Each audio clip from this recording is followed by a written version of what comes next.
స్థానిక సంస్థల ఎన్నికలలో బీసీలకు 42% రిజర్వేషన్లు కల్పించటానికి తెలంగాణ రాష్ట్ర ప్రభుత్వము జీవో నెంబరు 9ని విడుదల చేయడం జరిగింది.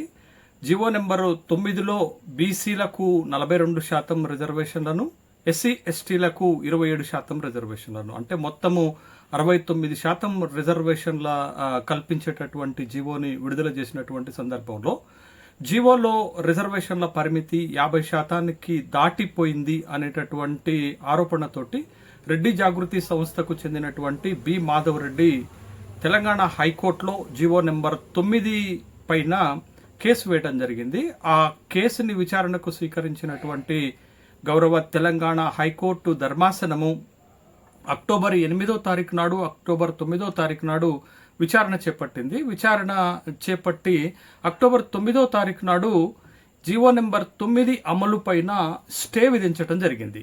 జీవో నెంబర్ 9తో పాటు జీవో నెంబర్ 41, జీవో నెంబర్ 42 రెండింటిపై కూడా స్టే విధించడంతో తెలంగాణలో జరగాల్సినటువంటి స్థానిక సంస్థల ఎన్నికలు తాత్కాలికంగా ఆగిపోయినాయి. అదేవిధంగా జీవో నెంబర్ 9 పైన స్టే విధించడం వల్ల బీసీలకు స్థానిక సంస్థల్లో 42% రిజర్వేషన్లు రాకపోవటం వల్ల బీసీ వర్గాల్లో తీవ్రమైనటువంటి అసంతృప్తి ఏర్పడినటువంటి నేపథ్యంలో, ఎన్నికలు ఆగిపోయినటువంటి నేపథ్యంలో తెలంగాణ రాష్ట్ర ప్రభుత్వము 42% రిజర్వేషన్లు సాధించడానికి తన ముందు ఉన్నటువంటి ప్రయత్నాలను మరొకసారి ప్రారంభించినట్లుగా మనకి కనపడుతుంది. అయితే స్టే ఇస్తున్నటువంటి సందర్భంలో తెలంగాణ రాష్ట్ర హైకోర్టు పాత రిజర్వేషన్ల ప్రకారమే ఎన్నికలు జరుపుకోవచ్చు అనేటటువంటి ఒక ఫెసిలిటీని కూడా ఇవ్వటం జరిగింది. పాత రిజర్వేషన్ల ప్రకారం అంటే బీసీలకు 23% తోటి, ఎస్సీ ఎస్టీలకు 27% తోటి, అంటే మొత్తం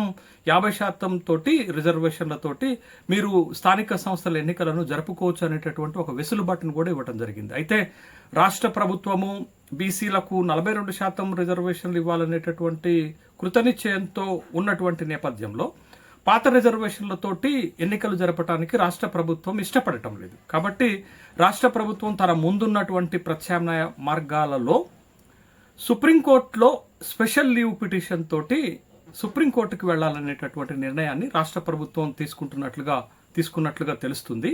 అయితే అక్టోబర్ 13వ తారీఖు నాడు స్పెషల్ లీవ్ పిటిషన్ కింద సుప్రీంకోర్టుకి వెళ్లాలని రాష్ట్ర ప్రభుత్వం సూత్రప్రాయంగా నిర్ణయించుకున్నట్టుగా వార్తలు వస్తున్నాయి. అయితే తెలంగాణ హైకోర్టు స్టే ఇచ్చినటువంటి జీవో పైన వెళ్ళటానికి, అయితే సుప్రీంకోర్టుకు వెళితే రిజర్వేషన్లు 50% దాటినప్పటికీ కూడా 42% రిజర్వేషన్లు సాధించగలుగుతామా అనేటటువంటి చర్చ రాష్ట్ర వ్యాప్తంగా జరుగుతుంది. అయితే జీవో నెంబర్ 9 పైన స్టే ఇస్తున్నటువంటి సందర్భంలో తెలంగాణ హైకోర్టు తన స్టే ఎందుకు ఇచ్చాము, తన తీర్పులో అనేకమైనటువంటి విషయాలను చాలా స్పష్టంగా చెప్పడం జరిగింది.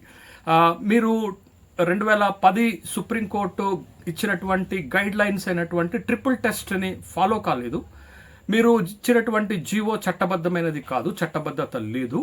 ఇచ్చినటువంటి జీవోలో రిజర్వేషన్ల పరిమితి 50%కి దాటిపోయింది అని చెప్తూ గతంలో ఉన్నటువంటి ఒక 15 కేసెస్ రిఫరెన్సెస్ని తీర్పులను ఈ తీర్పులో చెప్పడం జరిగింది. దాంట్లో ముఖ్యంగా 2010లో సుప్రీంకోర్టు కె కృష్ణమూర్తి కేసులో ఇచ్చినటువంటి తీర్పును కానీ, 2021లో మహారాష్ట్ర వర్సెస్ కిషన్ రావు గవాలి కేసులో ఇచ్చినటువంటి తీర్పు విషయంలో కానీ, తర్వాత 2022లో రాకేష్ రమేష్ వాంగ్ కేసులో ఇచ్చినటువంటి తీర్పుని కూడా దీంట్లో రెఫరెన్స్గా పెడుతూ ఒక 15 కేసులు రిఫరెన్స్ చెప్తూ ఇది రిజర్వేషన్ల పరిమితి 50% దాటింది కాబట్టి ఎన్నికలు రిజర్వేషన్ 42% బీసీలకి, 27% ఎస్సీ ఎస్టీలతోటి 69% రిజర్వేషన్లతోటి మేము అనుమతి ఇవ్వము అనేటటువంటి ఒక స్పష్టత దాంట్లో ఇచ్చారు. కాబట్టి జీవో నెంబర్ 9కి చట్టబద్ధత లేదు అని చెప్పారు. కాబట్టి ఇప్పుడు సుప్రీంకోర్టుకి ఈ కేసు పైన 42% రిజర్వేషన్లు సాధించడానికి వెళ్తే సుప్రీంకోర్టు ఏం చేస్తుంది? సుప్రీంకోర్టు అయినా, హైకోర్ట్స్ అయినా, ఏ కోర్టు అయినా తీర్పుకి ప్రధానమైనటువంటి ఆధారాలని, చట్టాలను ఆధారంగా తీసుకుంటుంది. గతంలో వివిధ కోర్టులు ఆ అంశం పైన ఇచ్చినటువంటి తీర్పులను ప్రామాణికంగా తీసుకుంటారు. ఇప్పుడు తెలంగాణ హైకోర్టు కూడా అవే ప్రామాణికాలను పాటించి జీవో నెంబర్ 9 చట్టబద్ధం కాదు అని చెప్పారు. రిజర్వేషన్ల పరిమితి 50% దాటడానికి వీల్లేదు అని చెప్పారు. బీసీలకు 42% రిజర్వేషన్లు ఇవ్వటం సాధ్యం కాదు అనేటటువంటి అంశాన్ని తెలంగాణ రాష్ట్ర హైకోర్టు చెప్పినటువంటి నేపథ్యంలో ఒకవేళ ప్రభుత్వము స్పెషల్ లీవ్ పిటిషన్ కింద సుప్రీంకోర్టులో వెళ్తే సుప్రీంకోర్టు ఏం చేస్తుంది, సుప్రీంకోర్టు ఏమి తీర్పిస్తుంది, సుప్రీంకోర్టు ఎలా వ్యవహరిస్తుంది, సుప్రీంకోర్టులో తెలంగాణ రాష్ట్ర ప్రభుత్వము విజయం సాధించగలుగుతుందా, బీసీలకు 42% రిజర్వేషన్లు సాధించగలుగుతుందా అనేటటువంటి ఒక పెద్ద చర్చనీయాంశమైనటువంటి గా మారిపోయింది. అయితే సుప్రీంకోర్టు కూడా 2010 K Krishnamurthy versus union of India కేసులో రిజర్వేషన్ల పరిమితి 50% దాటకూడదని చెప్పారు. బీసీలకు స్థానిక సంస్థల్లో రిజర్వేషన్లు ట్రిపుల్ టెస్ట్ ఆధారంగా ఇవ్వాలని చెప్పిన తర్వాతనే కదా ఈ సమస్యలన్నీ ఒకదానితో ఒకటి వచ్చినటువంటి సమస్యలు. కాబట్టి 2010 తీర్పుని సుప్రీంకోర్టు ఈ విషయంలో పరిగణలోకి తీసుకుంటుంది. 2018లో కూడా తెలంగాణ రాష్ట్ర ప్రభుత్వము బీసీలకు 34% రిజర్వేషన్, ఎస్సీ ఎస్టీలకు 27% రిజర్వేషన్, అంటే మొత్తం 61% రిజర్వేషన్ తోటి ఎన్నికలు పెట్టాలనుకున్నప్పుడు తెలంగాణ హైకోర్టు అభ్యంతరాలు వ్యక్తం చేసింది. సుప్రీంకోర్టుకు తెలంగాణ రాష్ట్ర ప్రభుత్వం వెళ్తే సుప్రీంకోర్టు కూడా అభ్యంతరాలు వ్యక్తం చేసింది. అంటే 2018లో కూడా రిజర్వేషన్ల పరిమితి 50% దాటితే అప్పుడు కూడా అనుకూలమైనటువంటి తీర్పు సుప్రీంకోర్టులో రాలేదు. ఆ కేసుని పరిగణలోకి తీసుకుంటుంది. తర్వాత 2021లో కిషన్ రావు గవాలీ కేసు వర్సెస్ మహారాష్ట్ర కేసులో కూడా అటు మహారాష్ట్ర బాంబే హైకోర్టు కానీ సుప్రీంకోర్టు కానీ ఇచ్చినటువంటి తీర్పు రిజర్వేషన్ల పరిమితి 50% దాటకూడదు అని సుప్రీంకోర్టు ఆ తీర్పు ఇచ్చింది. తర్వాత 2022లో సురేష్ మహాజన్ మధ్యప్రదేశ్ కోర్టులో అదే జరిగింది. 2022లో మహారాష్ట్ర గవర్నమెంట్ తర్వాత సుప్రీంకోర్టు రాకేష్ రమేష్ వాంగ్ కేసులో అదే జరిగింది. అదే తీర్పు వచ్చింది. 50% రిజర్వేషన్ల పరిమితి దాటకూడదు అనేటటువంటి అంశమే పరిగణలోకి వచ్చింది. 1992లో ఇందిరా సహాని కేసులో కూడా 50% రిజర్వేషన్ల పరిమితి దాటకూడదు అని అదే సుప్రీంకోర్టు తీర్పు ఇచ్చినటువంటి నేపథ్యాన్ని మనం చూస్తున్నాం. ఇప్పుడు తెలంగాణ రాష్ట్ర హైకోర్టు 2025లో ఇచ్చినటువంటి తీర్పు ఒక ప్రామాణికంగా ఉంటుంది. 2023లో పాట్నా హైకోర్టు, ఇదే సుప్రీంకోర్టు బీహార్లో రిజర్వేషన్ల పరిమితి 65% వచ్చినప్పుడు 50% దాటకూడదని తీర్పిచ్చారు. అంటే ఇన్ని కేసెస్ ఉదాహరణలు, ఇన్ని కేసెస్లో తీర్పులు 50% రిజర్వేషన్లకి అనుకూలంగా వచ్చాయి. 50% పరిమితి దాటితే ప్రతికూలంగా వచ్చినటువంటి సందర్భంలో ఈ కేసులన్నీ మరొకసారి సుప్రీంకోర్టు పరిగణలోకి తీసుకుంటే ఎంత మేరకు తెలంగాణ రాష్ట్ర ప్రభుత్వం కౌన్సిల్ చేసేటటువంటి ఆర్గ్యుమెంట్ నిలబడగలుగుతుంది, ఎంత మేరకు రాష్ట్ర ప్రభుత్వం రిజర్వేషన్లు సాధించగలుగుతుంది అనేదే ఇక్కడ మనకు ఎదురవుతున్నటువంటి అత్యంత సంక్లిష్టమైనటువంటి ప్రశ్నలుగా కనపడుతున్నాయి. ఇదైతే అంటే ప్రభుత్వం ఏం చేయాలి? ఇప్పుడు ప్రభుత్వం ఏం చేయాలి అంటే కోర్టుల పరిధిలో ఉన్నటువంటి అంశం. ఇటు తెలంగాణ హైకోర్టు కూడా 6 వారాల తర్వాత ఈ కేసు పైన కౌంటర్ దాఖలు చేయమన్నారు. 6 వారాల తర్వాత పూర్తి విచారణ చేపడతామని అన్నారు. ఇప్పుడు సుప్రీంకోర్టుకి ప్రభుత్వం స్పెషల్ లీవ్ పిటిషన్ కింద వెళితే ఇది కోర్టులలో ఉన్నటువంటి అంశము, కోర్టులు ఏం తీర్పిస్తాయి అనేటటువంటిది ఒక పెద్ద ప్రశ్న అవుతుంది. కాబట్టి కోర్టుల ద్వారా కాకుండా న్యాయపరమైనటువంటి అంశాల ద్వారా, న్యాయపరమైనటువంటి కేసుల ద్వారా ఇట్లా రిజర్వేషన్లు సాధించడం దాదాపు అసాధ్యమవుతుంది. కాబట్టి ఒక చట్టబద్ధమైనటువంటి ప్రక్రియ, పార్లమెంటరీ ప్రక్రియ ద్వారా, ఒక చట్టబద్ధమైనటువంటి ప్రక్రియ ద్వారా రిజర్వేషన్లు సాధించాల్సినటువంటి అవసరం ఉంది. అందుకని తెలంగాణ రాష్ట్ర ప్రభుత్వము 42% బీసీల రిజర్వేషన్లు సాధించడానికి ఇప్పటి వరకు తను చేసినటువంటి ప్రయత్నాలు వైఫల్యం చెందాయి కాబట్టి, సఫలీకృతం కాలేదు కాబట్టి రాష్ట్ర ప్రభుత్వం తన వ్యూహాలను, తన ఎత్తుగడలను, తన ప్రయత్నాలను మార్చుకోవాల్సినటువంటి అవసరం ఉంది.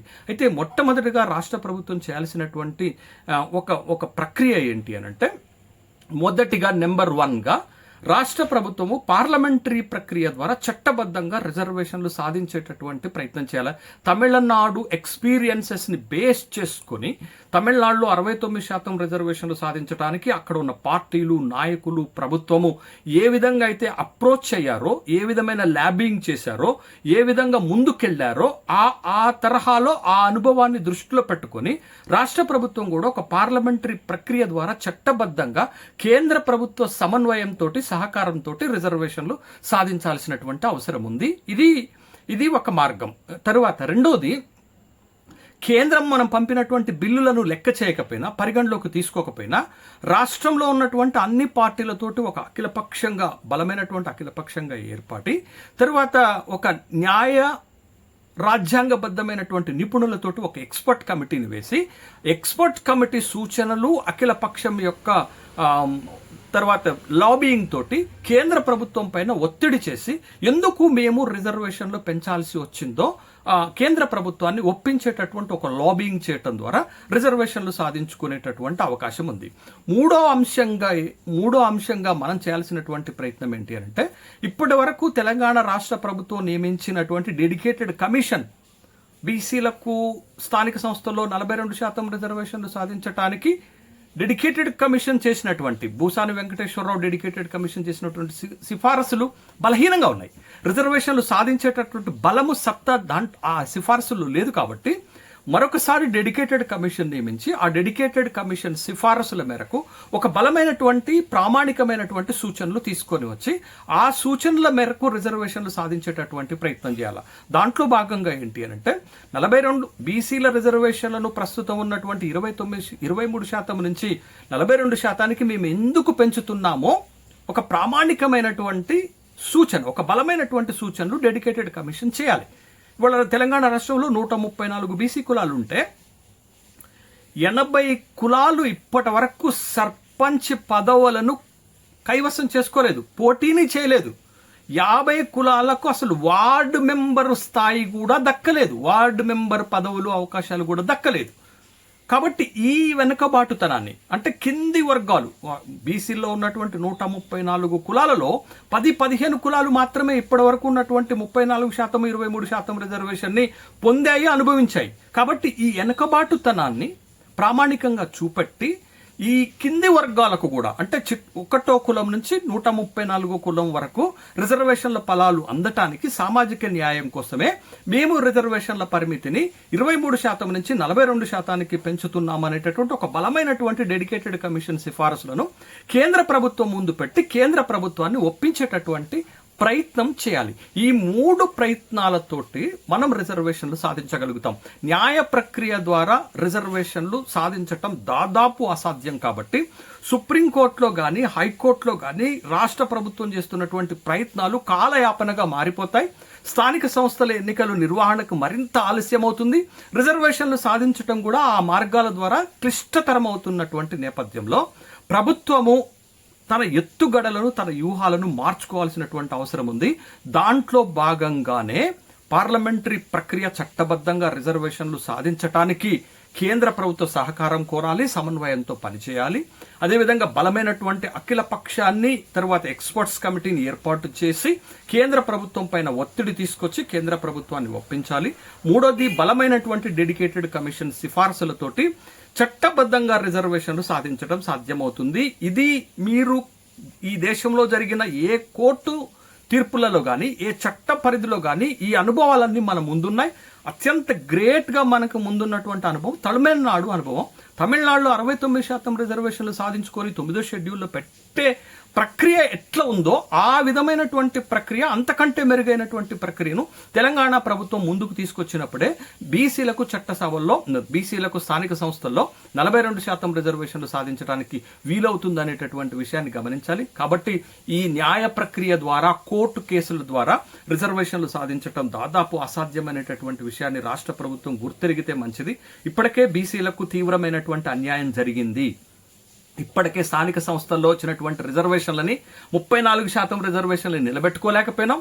23% రిజర్వేషన్లను కింది వర్గాల బీసీలకు అందజేయలేకపోయినాం. కాబట్టి నష్టం జరిగింది. రిజర్వేషన్లను పెంచుకొని సామాజిక న్యాయం బీసీలకు జరగాలి అంటే రిజర్వేషన్ల పరిమితి పెరగాల్సినటువంటి అవసరం ఉంది. ఆ పరిమితికి అడ్డు వస్తున్నటువంటి అన్ని అడ్డంకులను తొలగించేటటువంటి ప్రయత్నం రాష్ట్ర ప్రభుత్వం చిత్తశుద్ధితో చేయాల్సినటువంటి అవసరం ఉంది. బీసీలకు 42% రిజర్వేషన్లు సాధించాల్సినటువంటి అవసరం ఉంది. సామాజిక న్యాయాన్ని సాధించవలసినటువంటి అవసరం ఉందనేటటువంటి విషయాన్ని రాష్ట్ర ప్రభుత్వం గుర్తెరగాలి. ఇందుకు రాష్ట్ర ప్రభుత్వం చేస్తున్నటువంటి ప్రయత్నాలకు కేంద్ర ప్రభుత్వం కూడా సహకరించి బీసీలకు సామాజిక న్యాయం, సహజ న్యాయం రెండూ కలిగే విధంగా 42% రిజర్వేషన్లను పెంచే విధంగా రాష్ట్ర ప్రభుత్వం ప్రయత్నం చేయాలి, కేంద్ర ప్రభుత్వం సహకరించాలి. అప్పుడు మాత్రమే రిజర్వేషన్లు సాధించగలుగుతాం. ఈ కోర్టుల పరిధిలో ఉన్నటువంటి కోర్టుల ద్వారానో రిజర్వేషన్లు సాధించటం దాదాపు అసాధ్యం అనేటటువంటి విషయాన్ని రాష్ట్ర ప్రభుత్వం గుర్తిస్తే మంచిది అనేటటువంటి అభిప్రాయాలే వ్యక్తమవుతున్నాయి.